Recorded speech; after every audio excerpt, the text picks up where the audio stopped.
Hello बच्चों, आज हम लोग सॉल्यूशन का सेकेंड लेक्चर 26 सेशन का केमिस्ट्री का हम लोग करने जा रहे हैं। कल बेसिक कॉन्सेप्ट हम लोग देखे, कंसंट्रेशन क्या होता है, कंसंट्रेशन को कैसे मेजर करेंगे सॉल्यूट में, सॉल्यूट का कंसंट्रेशन का मतलब ये होता है कि आप किसका के सॉल्यूट का कंसंट्रेशन मेजर कर रहे हैं सॉल्यूशन में। तो वो डिटेल्स जो तो ज़्यादा मैं नहीं जाऊँगा, जो हो गए वो प्रीवियस लेक्चर्स को आप ज़रूर देखिए, क्योंकि अब है कि सारे कोई भी लेक्चर्स हो, केमिस्ट्री हो, फिजिक्स हो, मैथ हो, सारे सीक्वेंस में एक भी लेक्चर गैप कीजिए, नेक्स्ट लेक्चर समझना बहुत मुश्किल है। आज हम लोग करने क्या जा रहे हैं बेटे, based on the amount of the solute dissolve, यानी सैचुरेटेड, अनसैचुरेटेड और सुपर सैचुरेटेड का कॉन्सेप्ट हम लोग आज क्लियर करेंगे, राइट। इसके पहले जो न्यू व्यूअर्स हैं वो क्या करेंगे, स्ट्रॉन्ग फाउंडेशन को बिना पैसा लगाए सब्सक्राइब और लाइक ज़रूर कीजिएगा, राइट। Thank you. जो भी सब्सक्राइब करेंगे और लाइक करेंगे, स्ट्रॉन्ग फाउंडेशन हमेशा आपको अच्छे मार्क्स के लिए कामना करेगा। जितने सब्सक्राइब करेगा उतने परसेंटेज आपको बढ़ेंगे, एक सब्सक्राइब पर 2% मार्क्स बढ़ेंगे, राइट। चलो नाउ यू स्टार्ट। तो फर्स्ट हम लोग क्या देख रहे हैं, based on the amount of the solute dissolve, यानी सॉल्यूट में जो हम डिजॉल्व कर रहे हैं, जैसे हम लोग जनरल लैंग्वेज में बोलते हैं ना, जब से मैं हमेशा है कि कोई भी एग्जाम्पल आपके घर के एग्जाम्पल से ही सेट करता हूँ। जैसे कोई फ्रेंड से आ गए, अब वो कहे कि हमको रसना पीना है, जूस। अब है कि कोई कहता है कि हमको कम मीठा चाहिए, कोई कहता है ज़्यादा मीठा चाहिए, कोई कहता है बहुत ज़्यादा चाहिए। जैसे दुकान पर आप जाइएगा चाय के दुकान पर, तो कुछ लोग कहते हैं फीकी चाय देना, शुगर वाले कहते हैं बिना चीनी का चाय देना। फीकी नहीं, बिना शुगर का, यानी चीनी सॉल्यूट डाले ही नहीं। अच्छा, फीकी मीन्स कम सॉल्यूट डाले। कोई कहते हैं मीठा चाहिए, कोई कहते हैं कि इतना चीनी डालना कि चाय पिए तो चाय यानी उसका चाशनी मेरे ओठ पे सटना चाहिए। तो ये देखिए, कम मीठा का मतलब क्या हो गया, अनसैचुरेटेड। फीकी चाय कहने का मतलब उसमें और हम चीनी को डालने के ऑप्शन है मेरे पास, डाल सकते हैं उसके मिठासा बढ़ाने के लिए। तो वो कैटेगरी किस में आ जाएगा, अनसैचुरेटेड में, यानी पॉसिबिलिटी यहाँ है कि सॉल्यूट को और डिजॉल्व हम कर सकते हैं। सैचुरेटेड का मतलब मीठा, अब हम नहीं कर, इससे ज़्यादा उसमें चीनी नहीं डाल सकते हैं। और सुपर सैचुरेटेड कहने का मतलब जो बहुत ज़्यादा, जो कहते हैं ना कि हमको चाय में ऐसी इतना चीनी डालो चाय पिए तो चप चप मुँह करे ओठ, वो क्या कहलाएंगे, सुपर सैचुरेटेड। अब चलें इसी टर्म को हम लोग यहाँ पर देखते हैं केमिस्ट्री में क्या क्या कहा जा रहा है। अनसैचुरेटेड कहने का मतलब it is a solution in which more amount of solute can be dissolve at a particular temperature. एक चीज़ ध्यान देना है, टेम्परेचर को फिक्स रखना है, क्योंकि हम लोग जैसे आप घर में जैसे चाशनी बना रहे हो, मान लो रसगुल्ले की, ठीक है, तो इनिशियली आप जब चीनी डालते हो तो देखते हो बॉटम में जाके जमा हो जाता है, जैसे तो क्या करते हो आप उसको गर्म करते हो। गर्म करने का मतलब आप टेम्परेचर यानी उसके टेम्परेचर को बढ़ाते हो डिजॉल्व करने के लिए। तो आपका जो है सॉल्यूशन में सॉल्यूट का डिजॉल्व जो है किस पर डिपेंड करता है, टेम्परेचर पर। टेम्परेचर बढ़ाएंगे, नंबर ऑफ सॉल्यूट ज़्यादा डिजॉल्व करेंगे, अमाउंट ऑफ सॉल्यूट डिजॉल्व ज़्यादा करेंगे। इसीलिए क्या जब भी हम बात करेंगे सैचुरेटेड, अनसैचुरेटेड और सुपर सैचुरेटेड, तो यहाँ पर टेम्परेचर को फिक्स रखेंगे, तभी हम डिस्कस करेंगे। क्योंकि टेम्परेचर वेरिएबल रखें तो कैनॉट डिफाइन कि सॉल्यूट का कितना सैचुरेशन अमाउंट कितना होगा, अनसैचुरेटेड अमाउंट कितना, कैनॉट कैलकुलेट। इसीलिए देखिए दिया हुआ है एट ए पर्टिकुलर टेम्परेचर, किसी एक फिक्स टेम्परेचर पर, राइट। तो अनसैचुरेटेड मीन्स वहाँ पर ऑप्शन है डिजॉल्व करने का at a particular temperature. Saturated कहने का मतलब solution in which more solute can be dissolve at particular temperature, no more, ज़्यादा अब डिजॉल्व नहीं हो सकता। यदि उसमें आप डालते हैं तो आप क्या देखते हैं, नीचे में जाकर बैठ जाएगा शुगर। यदि सैचुरेटेड सॉल्यूशन है उसी को क्या कहते हैं, उसके बाद भी आप सॉल्यूट डालते हो तो क्या देखोगे, डिजॉल्व तो होगा, तो जितना अमाउंट डिजॉल्व हो उतना ही बाहर। या आगे हम लोग कॉन्सेप्ट देखेंगे कि जैसे मान लीजिए आपके पार्टी फंक्शन में आप गए हुए हो, ठीक है, तो आप बिफोर टाइम पहुंच गए, तो इनिशियली क्या होता है, जो नए नए एक दो फ्रेंड रहते हैं तो चाहे दो चार रहते हैं तो सबसे हाय हेलो करते हैं शुरू में। जैसे जैसे भीड़ बढ़ते जाएगी तो क्या होते हैं कि ग्रुप में 4 अलग होकर गप करने लगते हैं, 5 उधर गप करके अलग होने लगते हैं। अब इस चीज़ को आप ध्यान से रखो, जैसे मान लो आपने वाटर लिया, शुरू में आपने चीनी डाला 1 स्पून, घुलते गया, 2 यानी सब मिलती पूरी तरह से घुल गया, 2 डाले और घुल गया, 3 डाले और घुल गया, लेकिन चौथा डालते हैं तो क्या देखते हैं, नीचे जाके बैठ गया। तो जिस तरह से भीड़ जैसे ही बढ़ी और सब सेपरेट होकर अलग होकर गप करने लगे, तो आपका सॉल्यूट जो डाला वो डिजॉल्व हो रहा है, लेकिन जितना डिजॉल्व हो रहा है उतना बाहर भी निकल रहा है, जितने डिजॉल्व हो रहे हैं उतने बाहर भी नीचे निकलकर नीचे बॉटम में बैठ जा रहे हैं, जिसको कि लेटर और डिस्कस भी करेंगे। और सुपर सैचुरेटेड कहने का मतलब हो गया कि solution which contain more amount of dissolve solute than the saturated, saturated से ज़्यादा, वही इस केस में क्या होगा, सॉल्यूट नीचे जाकर बैठ जाएगा अनसैचुरेटेड के, ये सुपर सैचुरेटेड। सुपर सैचुरेटेड में सॉल्यूट क्या होगा, नीचे जाकर बैठने लगेगा, क्योंकि सैचुरेशन के बाद जो भी आप सॉल्यूट डालोगे उसकी क्षमता नहीं है। लेकिन ये गलत कॉन्सेप्ट है, लोग कहते हैं ना कि डिजॉल्व नहीं होगा, डिजॉल्व जितना होगा उतना ही बाहर में निकलेगा। जैसे शुगर के पार्टिकल्स हैं, सैचुरेशन में आ गया, उसके बाद भी आप चौथा स्पून जब डालोगे तो क्या होगा, उसके जो पार्टिकल्स अंदर में घुले हुए हैं वो बाहर निकलने लगते हैं, बाहर निकल कर बॉटम में जाकर बैठेंगे। तो 1 चम्मच, चौथा चम्मच डाले तो 1 चम्मच बाहर भी निकल जाएगा, क्योंकि उसकी कैपेसिटी डिजॉल्व करने का वो फिक्स है, 3 चम्मच ही है। चौथा चम्मच डालेंगे, चौथा तो डाले डिजॉल्व होगा, लेकिन 1 चम्मच नीचे बाहर निकल कर बैठ जाएगा। ये कब होगा, सुपर सैचुरेटेड में, राइट। तो ये कॉन्सेप्ट क्लियर होना चाहिए कि अनसैचुरेटेड किसको बोलते हैं, सैचुरेटेड किसको बोलते हैं और सुपर सैचुरेटेड। ये तीनों कॉन्सेप्ट को डिफाइन करने में यही ध्यान देना है, टेम्परेचर को फिक्स रखना है, क्योंकि वी नो कि हम लोग जानते हैं टेम्परेचर बढ़ाने से सॉल्यूट मोर डिजॉल्व हो सकता है, इसलिए टेम्परेचर फिक्स करके वी कैन डिफाइन कितने अमाउंट ऑफ सॉल्यूट डिजॉल्व करेंगे। नेक्स्ट चलो बेटे, super saturated, it should be prepared in a dust free vessel and at a higher temperature. It is a metastable, बहुत stable, mechanically stress रहता है, such as shaking and addition of the solute causes deposition, deposition start होता है, जो मैं example से बताया। Super saturated में डिपोजिशन बॉटम में स्टार्ट हो जाएगा। अब बहुत ही इंपॉर्टेंट टॉपिक है जो आप पहले नहीं पढ़े हो, थोड़ा सा सॉल्युबिलिटी के बारे में डिस्कस किए थे, लेकिन अब यहाँ पर हम लोग डिटेल्स में पढ़ेंगे सॉल्युबिलिटी। सॉल्युबिलिटी भी ऑलमोस्ट वही हो गया कि कितना अमाउंट ऑफ सॉल्यूट डिजॉल्व हुआ, सॉल्युबल है, घुल गया, देसी भाषा में कहें तो what you can say solubility करना, कितना घुला, उसी को हम टर्म को अब केमिस्ट्री के टर्म में अंडरस्टैंड करेंगे कि solubility of gas in liquid. Case कौन सा ले रहे हैं, सॉल्वेंट है लिक्विड, सॉल्यूट क्या है, गैस है। जैसे तालाब में वाटर हो गया सॉल्वेंट, ऑक्सीजन सॉल्यूट, गैस हो गया। चाहे आपका फिर से लिक्विड यानी कोल्ड ड्रिंक में लिक्विड हो गया सॉल्वेंट और CO2 जो उसमें गैस मिक्स करते हैं, तो उसी के पहले हम इस केस को कंसीडर करेंगे 1 by 1 सारा, फिर सॉलिड इन लिक्विड डिस्कस करेंगे, फिर लिक्विड इन लिक्विड भी डिस्कस करेंगे। लेकिन फर्स्ट हम लोग कौन सा कंसीडर कर रहे हैं अभी तत्काल में, गैस इन लिक्विड। दिमाग में सेट होना चाहिए, gas in liquid aquatic animal, बस तुरंत दिमाग में सेट होने चाहिए कि एक्वेटिक एनिमल कैसे जिंदा है, वाटर में ऑक्सीजन आपका सोल्यूबल है तभी। अब आप ध्यान से देखिएगा कि जैसे जैसे आप नीचे एग्जाम्पल्स इसमें 3 दिए हुए हैं NCERT का, जो कि 100% बोर्ड में आएगा, और करीब फरवरी मंथ में हम लोग कुछ गेस्ट क्वेश्चन भी दिए थे, तो उसको भी आप देखते चलिएगा, जिससे आपको पता चले कि बोर्ड एग्जाम में क्या क्या क्वेश्चन किस चैप्टर से आएगा।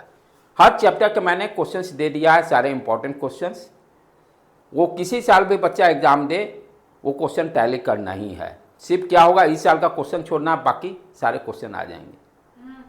तो इस क्वेश्चन को इसके पास ऑलरेडी है सॉफ्ट कॉपी, इससे आप ले सकते हैं। तो बिना पैसे के लेकिन नहीं देने का इंपॉर्टेंट क्वेश्चन है, उसको हम लोग डाल देंगे और उस वीडियो को सारे को लॉकआउट कर दो, वो बिना पे के कोई यूट्यूब पर नहीं देखेगा। पेड सब्सक्रिप्शन पे जाके ही उस वीडियो को आप देख सकते हैं। आज सर उसको लॉक कर दीजिएगा, पेज सारे जो है क्वेश्चंस हैं उसको उसमें डाल देने का, राइट। चले आ जाए, कम टू द टॉपिक। तो अब डिस्कस करने क्या जा रहे हैं, सॉल्युबिलिटी। सॉल्युबिलिटी कहने का मतलब कि सॉल्यूट का कितना अमाउंट घुल रहा है। बस हर चीज़ को देसी स्टाइल में समझने की कोशिश कीजिए, जब देसी स्टाइल में समझिएगा तब NCERT आपके लिए बहुत आसान हो जाएगा। तो सॉल्युबिलिटी का मतलब तो समझ गया, लेकिन किस टाइप की बात कर रहे हैं हम लोग, सॉल्यूट किस तरह का रहेगा, गैस और सॉल्वेंट लिक्विड, ये दिमाग में सॉल्यूशन में हो गया।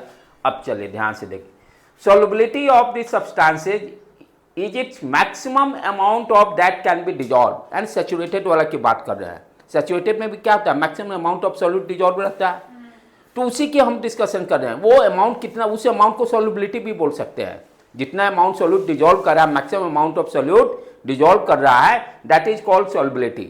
तो जनरली हम लोग क्या करते हैं कि सॉल्वेंट 100 ग्राम का ले लेते हैं और उसमें देखते हैं कितना गैस डिजॉल्व होगा। जो भी अमाउंट ऑफ गैस रहेगा वो क्या कहलाएगा, सॉल्युबिलिटी कहलाएगा। Solubility of substances is its maximum amount that can be dissolved in a specified amount of solvent, right? जैसे जनरली हम लोग क्या करते हैं, सॉल्वेंट 100 ग्राम लिए, 100 ग्राम में देखेंगे कितना गैस डिजॉल्व हो रहा है, राइट? मैक्सिमम, उससे ज़्यादा अब डिजॉल्व नहीं हो सकता, उसी को सॉल्युबिलिटी बोलते हैं। यही सैचुरेशन में भी कहानी है। उसके बाद सॉल्यूट डिजॉल्व नहीं सकता, यदि करते हैं तो नीचे जाके डिपॉजिट हो जाएगा। तो जो मैक्सिमम अमाउंट ऑफ सॉल्यूट जो डिजॉल्व होगा सॉल्वेंट में, उसी को हम क्या बोलते हैं, सॉल्युबिलिटी बोलते हैं। अब ये सॉल्युबिलिटी डिपेंड पैरामीटर पर डिपेंड करता है। जैसे आपने देखा वाटर में शुगर डाले, नॉर्मल टेम्परेचर पे 1 चम्मच घुल गया, 2 चम्मच घुले, तीसरा पे आप देखिए कि घुल नहीं रहा, नीचे बैठ गया। लेकिन हम टेम्परेचर बढ़ा के उसको इंक्रीज कर सकते हैं, अमाउंट ऑफ सॉल्यूट इंक्रीज करेंगे। क्या करते हैं, शुरू में आप देखिए जलेबी बनाने वाला चाशनी क्या करता है, चीनी डाला, बैठ गया, आग पे रख देगा, जैसे ही गर्म होगा तो सब चीनी घुल गया। टेम्परेचर बढ़ाने से जो डिपॉजिट थे वो सारे घुल गए। इट मीन्स टेम्परेचर बढ़ाने से सॉल्युबिलिटी बढ़ता है। वो सारे हम 1 by 1 डिस्कस करेंगे कि सॉल्युबिलिटी किस किस पैरामीटर पर डिपेंड करता है। Solubility of one substances into another, दूसरे पे भी डिपेंड करता है। पहला कॉन्सेप्ट क्या है, नेचर ऑफ सॉल्वेंट और गैस। कैसा सॉल्वेंट है, कैसा गैस है, कहने का मतलब ध्यान से समझना, नेक्स्ट पीपीटी पे आएगा। एक कॉन्सेप्ट है लाइक डिजॉल्व लाइक। दोस्ती यारी, अच्छे दोस्त की दोस्ती यारी अच्छे लोगों से होगी। गुंडे जो बदमाश बच्चे एक्टिव रहते हैं उनकी दोस्ती उसी तरह की होगी। जो जैसा रहता है ह्यूमन बीइंग में भी आपका जो नेचर रहेगा उसी तरह का फ्रेंड सर्किल आपको मिलेगा। Like dissolve like, right? Polar nature का सॉल्यूट होगा तो पोलर नेचर में ही सॉल्वेंट में डिजॉल्व होगा, नॉन पोलर होगा तो नॉन पोलर में ही डिजॉल्व होगा, जिसको आगे डिस्कस करेंगे। तो ये क्या हुआ, नेचर ऑफ द सॉल्यूट। मेरा जैसा नेचर रहेगा मेरे फ्रेंड्स भी उसी तरह के रहेंगे। यदि मुझे मान लीजिए मेरा नेचर के अगेंस्ट में है, मैं उससे सिर्फ हाय हेलो करके रह जाऊंगा। तो इसीलिए क्या कहा गया, solubility also depends upon the nature of the solvent and gas. यहाँ पर केमिस्ट्री में क्या पर नेचर का मतलब क्या हो गया, व्हाट यू अंडरस्टैंड?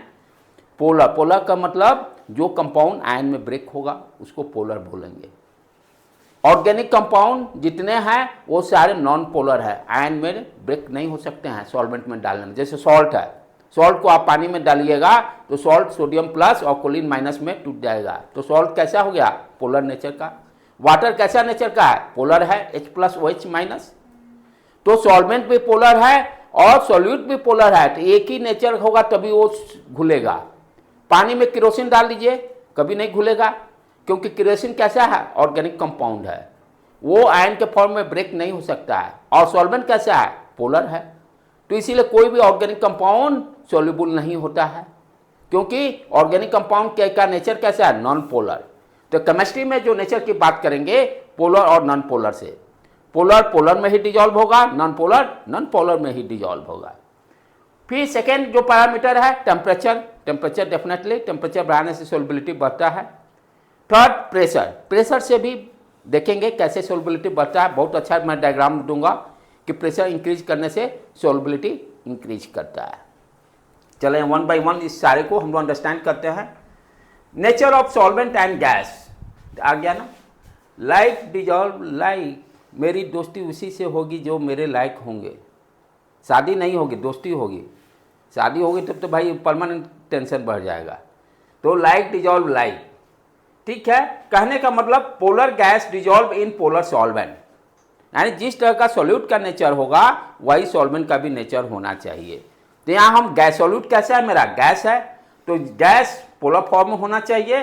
और वाटर जैसे फॉर एग्जांपल लेते हैं वो पोलर फॉर्म में ऑलरेडी रहता है, तो पोलर पोलर में ही डिजॉल्व करेगा। नॉन पोलर गैस क्या है, नॉन पोलर सॉल्वेंट में डिजॉल्व करेंगे, यानी ऑर्गेनिक कंपाउंड ऑर्गेनिक में ही डिजॉल्व करेगा, और जैसे आयन है सॉल्ट है वो वाटर में डिजॉल्व करेंगे। तो this is very very important concept. Like dissolve, like to copy NCERT के सारे वर्ड्स हैं, ये एनसीईआरटी में भी सारे इसी तरह से दिए हुए हैं, इसीलिए इसको पढ़ के आप वीडियो को देख के एनसीईआरटी जब पढ़िएगा तो आपके सारे टर्म क्लियर होते चले जाएंगे। When a gas undergoes ionization in a solvent, जैसे गैस की बात कर रहे हैं, गैस जैसे इस वाटर में डालेंगे तो आयोनाइज हो जाएगा, तो सोल्यूबल है। जैसे डाइल्यूट HCl, HCl क्या है, आयन के फॉर्म में आराम से ब्रेक हो जाएगा, H+ और Cl-। वाटर में डालेंगे तो ये सोल्यूबल रहेगा वाटर में, क्योंकि HCl का भी नेचर पोलर है और वाटर का भी नेचर पोलर है, इसलिए HCl वाटर में यहाँ सोल्यूबल हो जाएगा। तो ये लोगो जो दिया हुआ है like dissolve like, that is very important concept. इसको ध्यान से एनसीई पढ़ने के बाद एनसीईआरटी जरूर बुक को पढ़िए, तब आपके सारे कॉन्सेप्ट क्लियर होंगे बेटे। अब दूसरा चीज टेम्परेचर, जिसकी अभी मैं बात किया था, बहुत ही इंपॉर्टेंट है, और इसका एप्लीकेशंस जो हैं, जो एनसीईआरटी में 3-4 जो दिए हुए हैं, एक ना एक क्वेश्चन 2 नंबर का उसमें से आना ही है। कॉन्सेंट्रेशन से वो वीडियो जो मैं दिया हूँ उसको जरूर देखिएगा, लेकिन उसके लिए भाई थोड़ा सा कष्ट करना पड़ेगा, पे करना पड़ेगा डेफिनेटली। तो चलें, इफेक्ट ऑफ टेम्परेचर, टेम्परेचर का क्या इफेक्ट है। तो अभी देखिए एक सिंपल, मैं बहुत ही बार बार एग्जांपल दे रहा हूँ, पानी को शुगर मिला दिए, टेम्परेचर बढ़ाने पर सॉल्युबल हो जाता है। अब केमिस्ट्री में इसकी बात करें हम लोग, जनरली कि डिसॉल्यूशन ऑफ द गैस, कोई भी गैस को यदि हम सॉल्वेंट में लिक्विड में डिजॉल्व करते हैं, कोई भी, जैसे ऑक्सीजन को वाटर में डिजॉल्व कर रहे हैं, तो ये जो केमिकल रिएक्शन होगा वो केमिकल रिएक्शन किस तरह का होता है, एक्सोथर्मिक। ये स्पेशली गैस इन लिक्विड की हम बात कर रहे हैं, ये ध्यान में सेट रहे हैं। जो भी अभी बात कर रहे हैं, सॉल्यूट कैसा है लिक्विड, और सॉल्वेंट कैसा है आपका सॉल्यूट कैसा है गैस, और सॉल्वेंट कैसा है लिक्विड, ये दिमाग में सेट रहना चाहिए। तो जब भी हम कोई भी गैस जब लिक्विड में डिजॉल्व करते हैं तो केमिकल रिएक्शन 2 टाइप के, एक्सोथर्मिक और इंडोथर्मिक की हम बात करते हैं, राइट। तो एक्सोथर्मिक में क्या होता है, एनर्जी, हीट एनर्जी निकलता है। हीट एनर्जी निकलने का मतलब आप ध्यान से समझिए, यहाँ पर बहुत ही एक कॉन्सेप्ट बच्चों लोग को दिक्कत करती है। यहाँ पर क्या दे रहा है कि गैस के केस में, ये देखिए पानी और शुगर की जब बात करें तो कैसा है, सॉल्यूट कैसा है, सॉलिड। ध्यान से देखिए, जब हम पानी और शुगर की बात कर रहे हैं तो वहाँ पर एग्जाम्पल डिफरेंट है, इसका एग्जाम्पल नहीं है। वहाँ पर सॉल्यूट कैसा है, सॉलिड, और सॉल्वेंट कैसा है, लिक्विड। इसलिए वहाँ टेम्परेचर बढ़ाने पर सॉल्युबिलिटी बढ़ रहा है, लेकिन यहाँ पर सॉल्यूट कैसा है, गैस। तो इसके कारण क्या हो कि मैंने बताया कि solubility depends upon the nature of the solute and solvent. तो यहाँ पर ध्यान से समझिए, यहाँ पे आपका सॉल्यूट क्या है, गैस है। तो जैसे सब फॉर एग्जांपल मान लीजिए एक वेसल है, और ये रिएक्शन किस तरह का होता है, एक्सोथर्मिक। जनरली गैस जब लिक्विड में डिजॉल्व करते हैं तो ये केमिकल रिएक्शन हीट एनर्जी निकल रहा है। अब मान लीजिए कोई वेसल है और गैस, वाटर में हम कोई गैस मिक्स किए, तो आप देखते हो कि बुलबुला छूटने लगेगा। तो ऑलरेडी उसका टेम्परेचर ज़्यादा हो, भट्टी बना हुआ वेसल, भट्टी करने मतलब वो गर्म है, ऑलरेडी वो गर्म है। अब हम क्या कर रहे हैं कि टेम्परेचर बढ़ा दीजिए। अब भट्टी में यानी तपता हुआ बीकर है, उसको टेम्परेचर बढ़ाइए तो क्या होगा, ब्रेक ही करेगा। तो ध्यान से यहाँ देखिए, टेम्परेचर बढ़ाने पर, अब टेम्परेचर जो बढ़ाएंगे उसको कंपनसेट करने के लिए क्या करना पड़ेगा, सोल्युबिलिटी को घटाना पड़ेगा टू मेंटेन दी टेम्परेचर, क्योंकि वो लिमिट है ना, बीकर का लिमिट है कि मान लीजिए 80 डिग्री टेम्परेचर के बाद वो ब्रेक कर सकता है। तो जैसे ये गर्म कर रहे हैं, मान लो 70 डिग्री सी है, 80 डिग्री ऑलरेडी टेम्परेचर है, if you are increasing the temperature क्या होगा, बीकर ब्रेक करेगा। लेकिन उस टेम्परेचर को कैसे मेंटेन करेंगे जो इंक्रीज कर रहे हैं, बाय सोल्युबिलिटी घटा देंगे सॉल्यूशन का। तो ध्यान देना है कि इस केस में टेम्परेचर बढ़ाने से सोल्युबिलिटी, गैस इन लिक्विड के केस में टेम्परेचर बढ़ाने से सोल्युबिलिटी डिक्रीज करेगा। Oxygen dissolve only to a small extent in water. It is this dissolved oxygen which is sustain all aquatic life. अब देखो इस चीज़ को कैसे एप्लीकेशन कर रहा है, आप ध्यान से देखिएगा कि जो आपका ठंड के दिन में जब आप श्रीनगर में जाइएगा तो ऊपर के सारे पानी आइस बन जाते हैं और नीचे में लिक्विड रहता है। नीचे में लिक्विड रहता है, जैसे ये देख solubility of gas increases with decreases in temperature. It is due to this reason aquatic species are more comfortable in cold water. Cold water में एक्वेटिक एनिमल रहना पसंद ज़्यादा करते हैं कंपेयर टू वार्म। क्यों? क्योंकि अभी क्या देखें, टेम्परेचर ज़्यादा रहेगा तो सोलबिलिटी कम। सोलबिलिटी कम का मतलब ऑक्सीजन कम डिजॉल्व रहेगा, ऑक्सीजन कम डिजॉल्व रहेगा, ऑक्सीजन लेने में दिक्कत होगी। तो मान लीजिए गर्मी के दिन में पानी यदि गर्म रहता है तो उस समय क्या होगा, ऑक्सीजन की मात्रा कम हो जाएगी, क्योंकि अपोजिट नेचर है। टेम्परेचर ज़्यादा रहेगा, सोलबिलिटी कम। सोलबिलिटी कम होने का मतलब ऑक्सीजन कम घुलेगा, कम घुलेगा मतलब एक्वेटिक एनिमल परेशान हो जाएंगे। इसीलिए एक्वेटिक एनिमल ठंड के दिन में टेम्परेचर डिक्रीज किया, सोलबिलिटी बढ़ा, सोलबिलिटी बढ़ने से क्या होगा, ऑक्सीजन ज़्यादा घुल जाएगा। तो aquatic animal more comfortable in cold water. ये क्वेश्चन पूछता है एग्जाम में, हाँ, गिव द रीजन, राइट। तो इस तरह के आपके क्वेश्चन ऑलरेडी सारे जो पूछते जाएंगे वो मैं बताते जाऊंगा। नेक्स्ट, अब this concept is also very important, इस पर न्यूमेरिकल्स भी रहेंगे। हेनरी लॉ, हेनरी लॉ पे आपका न्यूमेरिकल्स 100% रहेंगे। क्या कहता है Henry law? The solubility of the gas in liquid at a given temperature, temperature को फिक्स किया है, ध्यान देना है। दो पैरामीटर हम एक साथ वैरी नहीं कर सकते हैं, अमाउंट ऑफ सॉल्यूट, टेम्परेचर और प्रेशर, दोनों हम एक साथ, क्योंकि देखिए प्रेशर इक्वल टू क्या होता है, P B equal to N R T, P B equal to N R T, तो एक पैरामीटर को कांस्टेंट रखना पड़ेगा। तो यहाँ पर हम क्या रख रहे हैं, the solubility of gas in liquid at a given temperature, fix temperature पर, is directly proportional to partial pressure. अब यहाँ पर सोलबिलिटी को हम मोल फ्रैक्शन से रिप्रेजेंट कर रहे हैं, ध्यान से देना, सोलबिलिटी और मोल फ्रैक्शन में जा रहे नहीं।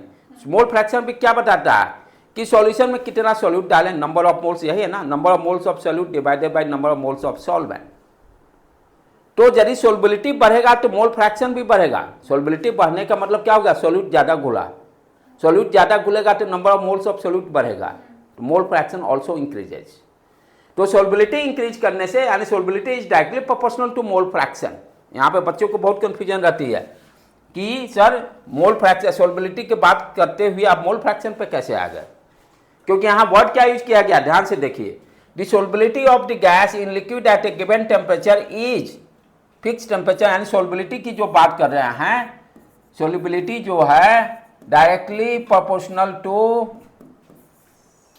Pressure, directly proportional to partial pressure, right. तो यानी प्रेशर बढ़ाने से सोलबिलिटी बढ़ रहा है, ये बाई एक्सपेरिमेंट देखा गया। हेनरी साहब ने एक्सपेरिमेंट किया तो उन्होंने क्या देखा, प्रेशर बढ़ाते हैं तो सोलबिलिटी बढ़ता है। इसको नेक्स्ट पीपीटी पे देखेंगे भी कैसे, यानी प्रेशर बढ़ाइएगा तो सोलबिलिटी बढ़ेगा। अच्छा, लेकिन यहां पर क्या लिखा हुआ, mole fraction, mole fraction is directly proportional to partial pressure. ये सोलबिलिटी से मोल फ्रैक्शन कहां से आ गया, तो आप ध्यान से समझिए, मोल फ्रैक्शन क्या है, mole fraction number of moles of solute divided by total moles of the solution. अब ध्यान से, यदि आप टेम्परेचर को फिक्स रखे हैं, हमने क्या दिया, प्रेशर बढ़ाते हैं सोलबिलिटी बढ़ेगा, सोलबिलिटी बढ़ने से क्या होगा, सॉल्यूट का अमाउंट ज़्यादा डिजॉल्व होगा, यानी number of moles of solute increase करेंगे। यदि सोलबिलिटी इंक्रीज करते हैं तो हम क्या देख रहे हैं, number of moles of solute increase किया, number of moles of solute increase कर मतलब solubility is directly proportional to mole fraction, solubility is directly proportional to mole fraction. तो इसलिए यहां पर हमने क्या लिया, mole fraction is directly proportional to P. अब क्या करेंगे, प्रोपोर्शनैलिटी को खत्म करके हमने इस यहाँ पे कांस्टेंट टर्म मल्टीप्लाई किया। जब भी आप कोई भी प्रोपोर्शनैलिटी हटाइएगा तो क्या करते हैं, कांस्टेंट टर्म से मल्टीप्लाई करते हैं। तो नाउ प्रेशर इक्वल टू के H into mole fraction, this constant is called Henry constant, इसी के एच को कहते हैं हेनरी कांस्टेंट। ये टॉपिक आपको इतने ध्यान से समझने हैं, माथा पिटत रह जाएगा, एनसीईआरटी समझ में नहीं आएगा, क्लियरली मैं बोल दिया पहले से ही। जब तक 3-4 बार रीड नहीं कीजिएगा तब तक कुछ भेजा में नहीं घुसेगा, राइट। तो इसको एकदम ध्यान से समझना है, अभी से ही प्रिकॉशन में दे दिया। तो अब फिर से आ जाए, फिक्स टेम्परेचर किए, प्रेशर बढ़ाने से सोलबिलिटी बढ़ा, सोलबिलिटी बढ़ाने से मोल फ्रैक्शन बढ़ा, मोल फ्रैक्शन बढ़ाने से पार्शियल प्रेशर बढ़ा। इसका रिवर्स, सोल्युबिलिटी घटाते हैं, मोल फ्रैक्शन घटेगा, मोल फ्रैक्शन घटेगा, पार्शियल प्रेशर घटेगा। यानी इट मीन्स, इसको यदि हम ध्यान से समझें तो ये क्या कहा जा रहा है टर्म, इस चीज को ध्यान से समझिए बेटे। क्या यहाँ पर बच्चे को जल्दी समझ में नहीं आता है, एनसीईआरटी में शॉर्ट में देख के निकल गया। अब यहाँ पर देखिए आपका क्या हुआ, solubility is directly proportional to mole fraction, mole fraction is directly proportional to partial pressure. ये आपका तब इस पर हम जंप मार रहे हैं, mole fraction is directly proportional to partial pressure. और इसी को प्रोपोर्शनलिटी को हटाने के लिए यहाँ पर क्या किए, कांस्टेंट टर्म को मोल फ्रैक्शन से मल्टीप्लाई कर दिए। This case is called Henry law constant. इस केज के बारे में हम लोग को पूरा डेप्थ में स्टडी करना है। P is the partial pressure of gas in equilibrium of the solution, K is the Henry constant, X क्या हो गया, mole fraction of the solution. एक चीज और बताइए, पार्शियल प्रेशर की हम बात कर रहे हैं, पार्शियल प्रेशर और वेपर प्रेशर में क्या डिफरेंस है? Partial pressure and vapour pressure में what is difference? Partial pressure हम किसको बोलते हैं? तो इसको समझने का सबसे, पार्शियल प्रेशर कैसे डिफाइन करते हैं ये पहले समझना चाहिए। वेपर प्रेशर भी हटा दीजिए। How to define partial pressure, इसको डिफाइन करने के लिए देखिए क्या कीजिए, किसी पॉट में कोई भी सॉल्वेंट वाटर फॉर एग्जाम्पल ले लीजिए, उसको आप गैस बर्नर पर अपना रख दीजिए। यदि उस बर्तन पॉट को आप कोई ढक्कन से नहीं ढके हैं, ओपन रखे हैं यानी एयर से, तो जैसे ही आप गर्म होगा सारा वेपर क्या होगा, यानी वाटर के लेवल के ऊपर, यदि कोई बर्तन ऊपर से नहीं ढके हैं तो क्या हो रहा है, एटमॉस्फेयर, यहाँ एयर का प्रेशर क्या है, एटमॉस्फेरिक प्रेशर है, तो गर्म करते भी रहे हैं लेकिन सरफेस का प्रेशर कितना रहेगा, एटमॉस्फेयर के बराबर। अब पार्शियल प्रेशर कैसे डिफाइन कर रहे हैं, जो पॉट रखे हैं उस पॉट को किसी बर्तन से ढक दीजिए, आप उसको गर्म करना स्टार्ट कीजिए, तो जो सॉल्वेंट जो ढके हैं पॉट में, जो खाली स्पेस जो बचा हुआ है उसमें जो गैस के पार्टिकल्स, जो सॉल्वेंट वाटर है, जो गैस वेपर बनेगा, तो खाली पॉट में जो गैस जमा होता है उस गैस को हम लोग पार्शियल प्रेशर करते हैं। तो पार्शियल प्रेशर जब भी डिफाइंड होगा किसी भी लिक्विड का, तो कैसे डिफाइन, यानी उसको पॉट को ऊपर से जार को बंद कर देते हैं और उसके बाद हिट करते हैं। हिट करने के बाद वाटर लेवल से ऊपर जो भी गैस के पार्टिकल्स रहेंगे उसका जो प्रेशर रहेगा उसी को पार्शियल प्रेशर करते हैं। तो जनरली बच्चे कंफ्यूजन सोचते हैं जनरल प्रेशर वाला को ही पार्शियल प्रेशर बोलते हैं, नहीं। यदि वो पॉट को आप यदि जार को बंद नहीं करते हो पॉट को, तो एटमॉस्फेयर प्रेशर के बराबर रहेगा।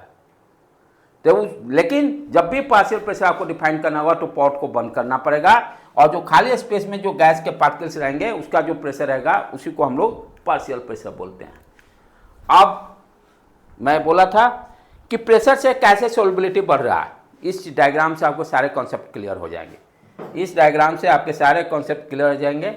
यहाँ पे आप देखिए ये क्या, एक पिस्टन है, ये पिस्टन है, ऊपर से प्रेशर लगाएंगे पिस्टन नीचे जाएगा, तो ये मूवेबल फ्रिक्शनलेस पिस्टन है। यहाँ पर आप देखिए अभी क्या है कि पार्टिकल्स दिखाई दे रहे हैं, गैस के पार्टिकल्स, और दिस इज योर लिक्विड। अब क्या करें, gas is in equilibrium with the liquid, ये इक्विलिब्रियम पोजीशन है।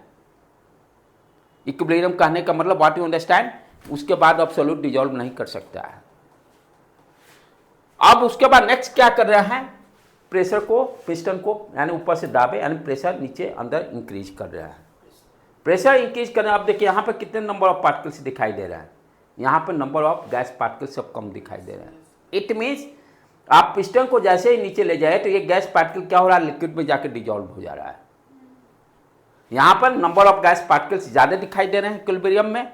जैसे ही पिस्टन को हम पुश किए, यहाँ पर देखिए प्रेशर पुश किया जा रहा है, तो क्या होगा, अंदर का प्रेशर इंक्रीज करेगा।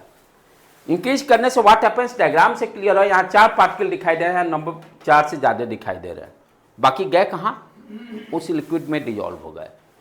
तो प्रेशर बढ़ाने से हम क्या देख रहे हैं कि सोल्युबिलिटी बढ़ रही है, किसका, गैस का। और प्रेशर को बढ़ाने, यहाँ देखिए ऊपर खींचने का मतलब प्रेशर कम करेंगे, प्रेशर यहाँ डिक्रीज किए, देखिए इससे भी ज़्यादा नंबर ऑफ पार्टिकल्स यहाँ इंक्रीज कर गए। तो इस डायग्राम से ये क्लियर हो रहा है कि प्रेशर बढ़ाने से सोलबिलिटी बढ़ता है और प्रेशर को घटाने से सोलबिलिटी डिक्रीज करता है। वेरी गुड, ये बहुत अच्छी तरह से समझाया गया है कि कैसे प्रेशर बढ़ाने से सोलबिलिटी इंक्रीज कर रहा है। अब अभी तो सिर्फ फार्मूला पढ़े हम लोग, partial pressure is directly proportional to mole fraction और P equal to KH into mole fraction. ठीक है, तो जो KH हम लोग हेनरी कांस्टेंट जो पढ़े उसके बारे में पढ़ना है, characteristics of Henry constant KH के बारे में पढ़ना है। तो उसी चीज़ को characteristics of Henry law constant, यहाँ पर हम लोग क्या डिस्कस कर रहे हैं, आपके KH के बारे में। KH कैसे, KH टेम्परेचर से कैसे इंक्रीज करेगा डिक्रीज करेगा, इसकी बातें होंगी, हेनरी कांस्टेंट की बात होगी, राइट। चलो पहला क्या कर रहा है कि same unit as that of pressure, formula क्या है अपना, P equal to KH into mole fraction, यही है। फर्स्ट क्या पॉइंट कर रहा है, same unit as that of pressure, यानी जो प्रेशर का, ये तो मोल फ्रैक्शन रेशियो है, नो यूनिट रेशियो फॉर्म में है, number of solutes, number of moles of solute divided by number of moles of solution. Ratio तो मोल फ्रैक्शन का कोई यूनिट नहीं होगा। लेफ्ट हैंड साइड में क्या है, प्रेशर है, प्रेशर का यूनिट क्या होता है, एटमॉस्फेयर टॉर्क। तो जो प्रेशर का यूनिट होगा वही KH का भी यूनिट होगा। ये ऑब्जेक्टिव क्वेश्चन पूछता है, what is the unit of the KH, तो जो प्रेशर का यूनिट होगा वही KH का यूनिट होगा। ये देखिए इसीलिए लिखा हुआ है टॉर बार एटमॉस्फेयर, जो भी है, ATM भी लिख सकते हैं, मशीन और पैसा निकालने वाला ATM नहीं, एटमॉस्फेरिक प्रेशर। ठीक, तो this is your first point. If anyone can ask, objective पूछ देगा कि KH का यूनिट क्या होगा, तो आप जो प्रेशर का यूनिट होगा वही बोलिएगा। दूसरा चीज ध्यान से, different gases have different KH। मान लीजिए वाटर आप सॉल्वेंट ले रहे हैं और डिफरेंट डिफरेंट गैस डाले हैं, तो हर गैस का क्या होगा, KH का वैल्यू अलग अलग, हर का KH का वैल्यू अलग अलग होगा। यदि वाटर सॉल्वेंट है, सेम सॉल्वेंट में डिफरेंट डिफरेंट गैस डालेंगे, जैसे ऑक्सीजन गैस डाले और नाइट्रोजन डाले, तो हर गैस का अलग अलग है। NCERT बुक में एक टेबल भी दिया हुआ है KH का वैल्यू, राइट।